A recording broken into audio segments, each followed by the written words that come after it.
우리는 수많은 말을 듣기도 하고 또 하기도 합니다. 때로는 말이 많다 보니 실수하게 되어지고 또 말을 번복하게 되는 그런 경우도 있고요. 또 듣는 말 때문에 마음이 불편할 때도 있습니다. 우리가 다양한 말들을 들을 때가 있는데요. 특별히 비꼬는 말, 무시하는 말, 의지를 꺾는 그런 말들은 그렇게 별로 썩 기분이 좋지 않습니다. 어떤 자료를 보니까 우리가 듣는 말 중에 듣기 싫은 말들이 한 10가지가 있더라고요. 예를 들면 이런 거죠. 바빠서 못한다는 핑계의 말, 그건 해도 안 된다는 소극적인 말, 다음에 하라는 미루는 말, 잘 돼가고 있는데 뭘 자꾸 바꾸려고 그러냐는 아니란 말, 난 모르겠다는 책임 없는 말, 이제 그만두자는 의지를 꺾는 말, 이 정도면 괜찮다는 타협의 말, 네가 뭘 아느냐는 무시의 말, 잘 해봐라는 비꼬는 말, 해보나 마나 똑같다는 포기의 말, 이런 종류가 있다고 합니다. 오늘도 보면 말에 대한 얘기를 하고 있는데요. 특별히 19절을 보면 이렇게 말합니다. 말이 많으면 허물을 명키 어려우나, 이렇게 말합니다. 말이 많으면 허물을 명키 어렵다. 자, 이 말은 말을 많이 하라는 얘기입니까? 하지 말라는 얘기입니까? 꼭 들리는 뉘앙스를 보면 말을 많이 하지 마라, 그렇게 들립니다. 사실 우리나라 전통에도 보면 군자는 입이 무겁다, 그런 말들이 있습니다. 우리만 그런 게 아니고 외국에도 그런 얘기 있더만요. 영국의 비평가 중에 유명한 토마스 칼라일이라는 사람이 있는데 그 사람의 말이 지금도 아주 중요하게 여겨집니다. 왜냐하면 침묵은 금이다, 이런 얘기를 했거든요. 자기가 한 말이 아니고 오래전에 그리스의 어떤 정치가의 웅벽가였던 데모스테니스가 한 말을 인용했던데 오히려 토마스 칼라일이 한 말이 더 유명해졌습니다. 그런데 데모스테니스는 뭐라고 그러냐면 여러분 말을 많이 하십시오, 이렇게 이야기했단 말이에요. 그러면서 뭐라고 그러냐면 나처럼 계속 말을 많이 하는데 침묵은 금이지만 웅변은 은입니다, 이런 얘기를 했어요. 그 당시는 은이 훨씬 비쌌고 금이 아주 값이 떨어졌습니다. 금값이 또 높아진 것은 1942년에 유럽에서 금의 가치를 알고부터 달라지기 시작했고요. 그래서 말을 많이 해야 된다, 이런 얘기를 했습니다. 그런데 오늘 본문에 보면 말을 많이 하며 허물을 명키 어렵다, 이렇게 말을 하고 있는 것은 아무리 봐도 말을 많이 하지 말고 말을 조심하고 말을 안 하는 게 최고다, 이렇게 들리기도 합니다. 왜냐하면 말이 많으면 허물을 명키 어렵다, 그런 것 때문에 말은 안 해야 되는구나, 그렇게 받아들입니다. 하지만 앞뒤 말을 좌우를 보면 그 뒤에 보면 19절에 입술을 제어하는 자는 지혜가 있느니라, 이렇게 얘기하지 않습니까? 결국은 이 말을 정리해 보면 말을 하는데 나쁜 말을 많이 하지 말라, 이렇게 이야기하는 것이죠. 말이 많다는 이 말은 나쁜 말에 대한 얘기죠. 상처를 주는 말, 비방하는 말, 상대방을 괴롭히는 말, 중상모략하는 말, 또 불평하는 말, 지적하는, 약점을 지적하는 말, 이런 말들을 하지 말라는 겁니다. 왜냐하면 이런 말들은 허물을 면하기 어렵다, 이렇게 말합니다. 오히려 내가 한 말 때문에 그게 메아리가 되어 돌아오는데 나를 찌르게 되더라, 이런 얘기했다는 거죠. 여러분, 이 입이라는 것은 말을 하라고 있는 것인데요, 우리는 하지 말라는 것에 많이 어떤 영향을 받고 있습니다. 시골에 있을 때 보면 밥 먹을 때는 밥상머리에서는 말을 하면 안 된다. 그래서 30분 동안 밥 먹는데 말을 한마디도 안 하고 밥만 먹고요, 그렇게 살아왔기 때문에 말을 안 해야 된다는 쪽으로 많이 있습니다. 근데 성경은 말을 하지 마라가 아니고 말을 해라, 이렇게 나와 있어요. 오늘 우리에게 입을 주신 이유는 말을 하라고 그렇게 하는 거죠. 어떤 말을 해야 되느냐, 그 말을 하는 것도 알려주는데 그것은 살리는 말을 해야 된다, 그렇게 말합니다. 살리는 말이 뭡니까? 칭찬의 말, 용기의 말, 격려를 주는 말, 사랑의 말, 이런 게 살리는 말이잖아요. 11절에 보면 그래서 뭐라고 얘기냐면 의인의 입은 생명샘이라도 이렇게 말합니다. 이 입이란 말은 소리를 내어서 자신의 뜻을 드러내는 말을 표현합니다. 그러니까 의인이 하는 말은 생명의 샘이다, 이렇게 표현할 수 있겠지요. 생명의 샘이라는 것은 살리는 말을 계속 쏟아낸다는 뜻입니다. 샘에서 계속 물이 나오듯이 말이 쏟아져 나오는 걸 말합니다. 여기서 말하는 의인은 누구입니까? 바로 하나님과 연결된 사람, 하나님과 소통하는 사람, 하나님께 붙어 있는 사람을 의인이다, 이렇게 말합니다. 우리식으로 말하면 예수를 믿는 사람입니다. 그리스도인은 예수 그리스도를 통해서 의롭게 된 사람, 곧 의인을 말합니다. 왜냐하면 하나님이 우리에게 의의 옷을 입혀주었기 때문에 의인이라고 할 수 있지요. 그러므로 우리 안에는 무엇이 있느냐? 생명의 샘이 있다는 것이죠. 하나님이 우리에게 생명의 샘을 주었습니다. 그러니까 이게 저절로 생긴 것이 아니라 특별한 은혜로 부어진 것임을 알 수 있습니다. 본래 인간은 흙으로 만들어졌고 하나님이 그 코에다 생기를 불어넣으면서 드디어 생명의 기운이 들어왔지 않습니까? 그리고 생명이 된지라 그랬습니다. 살아있는 존재가 되었다, 이렇게 말합니다. 그러나 죄를 지으면서 이상한 현상이 일어나게 된 거죠.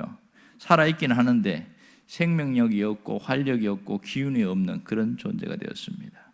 왜냐하면 이 죄라는 것은 생명을 빼앗아갑니다.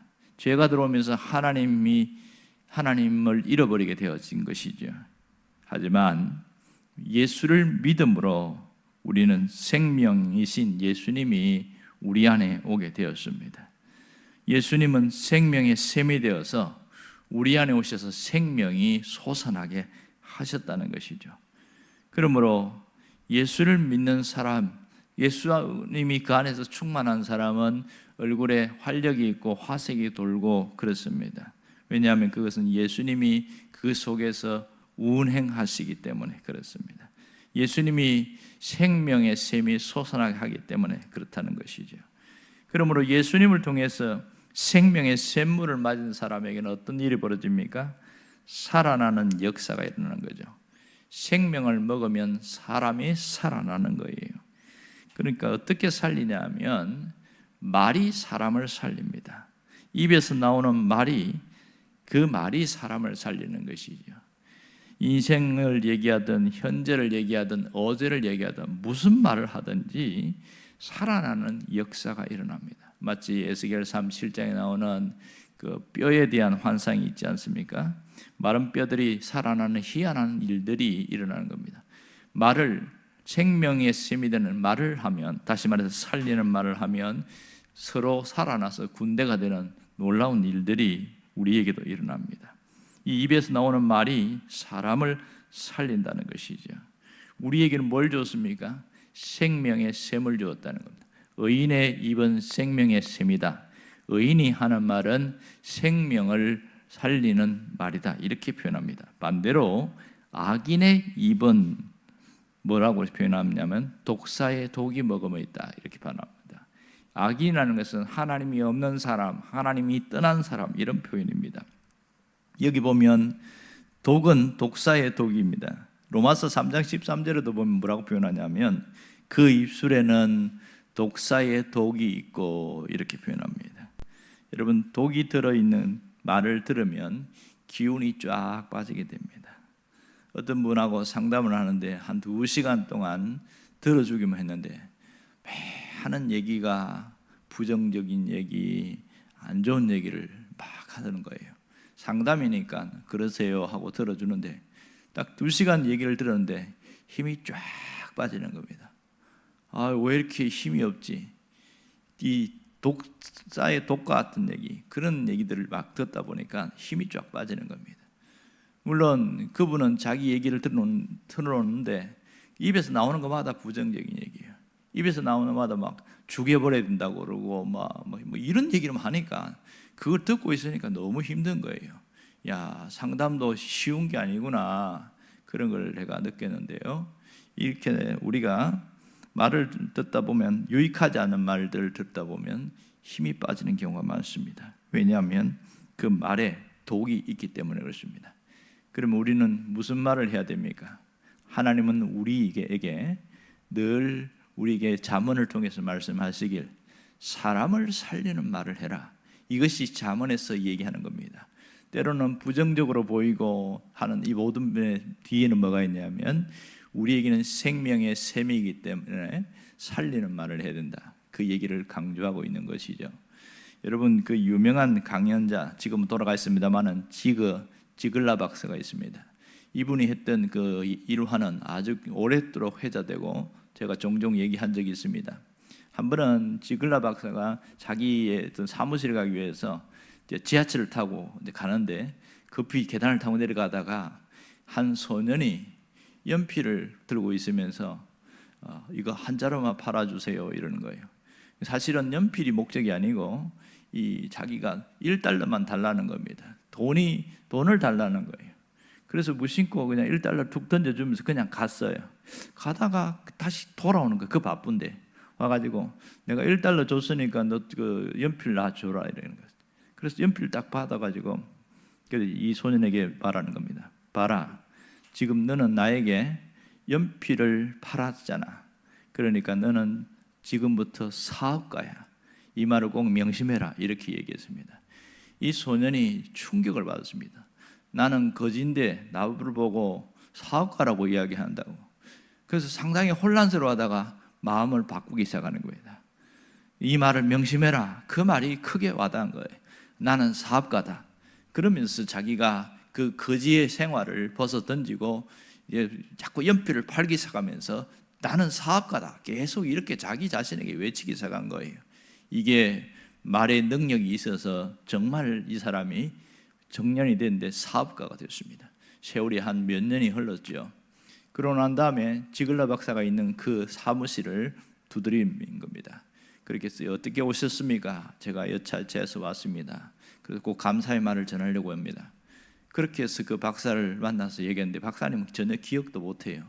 제가 몇 년 전에 지하철에서 그때 저한테 연필을 사가셨잖아요. 아 그래 그러는 겁니다. 그래서 제가 너무너무 감사해서 박사님 때문에 내 인생이 변했습니다. 그렇게 얘기하면서 고맙다는 표현을 합니다. 박사님의 말 한마디가 나를 바꾸어 놨습니다. 여러분, 사람이 그렇습니다. 이 말이 사람을 살립니다. 말이 바뀌면 사람이 달라집니다.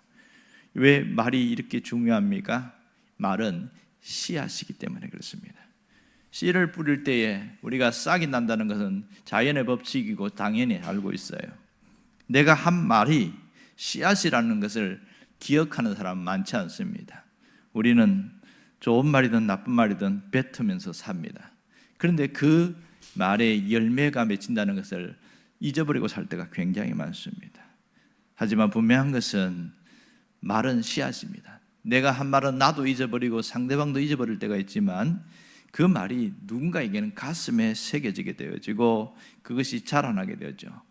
온갖 악담과 욕설을 그렇게 듣고 자란 사람은 그 말대로 되는 겁니다.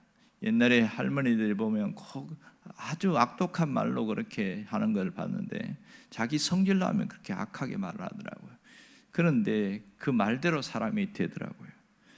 또한 이 말은 씨앗이기 때문에 내가 한 말에 내가 묶여버린다는 것을 알아야 됩니다. 그리고 말한 대로 되는 겁니다. 왜 그러냐면 내 자의식이 그렇게 되도록 바꾸어 나간다는 것이지요.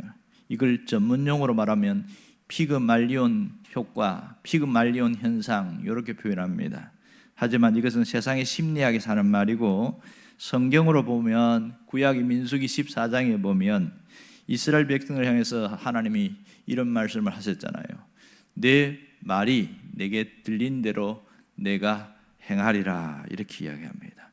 이스라엘 백성들이 광야에 방황하면서 계속 월평하고 원망하고 하나님 우리를 죽이려고 광야를 데려왔느냐고 못 살겠다고 그러고 그렇게 원망하니까 듣다 마지막 가데스 바네아에서 너무 화가 나가지고 그래? 그러면 너희들이 한 말대로 내가 해줄게 이렇게 돼버린 겁니다. 너희들이 죽고 싶다고 그랬지? 알았다. 그래서 이 출애굽 1세대들은 광야에서 다 죽어버린 겁니다. 그 말 그대로 들어주시겠다는 것은 얼마나 충격적입니까? 여러분, 내가 하는 말을 누가 듣습니까? 제일 먼저 하나님이 듣습니다. 그리고 내가 듣고요, 또 다른 사람이 듣습니다. 내 하는 말이 내 인생을 끌고 간다는 것은 일반 자기 개발서를 쓰는 사람들이나 강연자들도 늘 하는 말입니다. 특별히 우리는 신앙을 가진 사람인데 말을 조심해야 되지만 말을 꼭 해야 될 게 있습니다. 그것은 살리는 말을 해야 됩니다. 누구에게 살리는 말을 해야 됩니까? 먼저 나 자신에게 해야 됩니다. 우리는 말을 조심한다고 하면서 말을 안 해버립니다. 그런데요, 살리는 말은 많이 할수록 좋습니다. 가장 먼저 나를 살릴 수 있어야 됩니다. 나를 살리는 말은 선포입니다. 나 자신에게 선포를 하는 겁니다. 이것이 세상의 것이든 무엇이든 성경과 표현이든 상관없이 나에게 선포하면 그것이 계속 씨앗이 되어서 들리게 되는 것이죠. 이런 거죠. 그냥 일반적인 표현을 말하면 나는 잘 된다, 나는 점점 잘 된다, 나는 할 수 있다, 내 미래는 열린다, 하나님 열어가신다, 뭐 이렇게, 이게 일반적인 표현이지만 그 말이라고 할지라도 표현하면 할수록 잘 된다는 겁니다. 우리는 여기에다가 성경 구절, 내가 붙들은 말씀을, 말씀을 선포하는 거죠. 그러면 더 확실해지기 시작합니다. 성경 구절을 그냥 눈으로 읽고 마음으로 새기는 것도 좋지만 내 입으로 선포하기 시작하면 그것이 100번, 200번, 300번 수없이 반복되면서 말이 나를 이끌어가게 되어집니다. 또한 나에게도 이렇게 살리는 말을 하지만 만나는 사람들에게 할 수 있으면 살리는 말을 하면 좋겠습니다. 용기를 주는 말, 격려를 하는 말, 그리고 힘을 주는 그런 말들이 살리는 말입니다. 뭔가 실수를 했을 때는 미안합니다 하는 말이 상대방의 마음을 감싸게 됩니다. 또 뭔가 고마울 때는 감사합니다 하는 것이 살리는 말입니다. 그러므로 성경은 말을 하지 마라가 아니고 말을 해라고 합니다. 어떤 말을? 살리는 말을 하라는 겁니다. 왜냐하면 하나님이 우리 안에 생명의 샘을 주셨기 때문에 그렇습니다.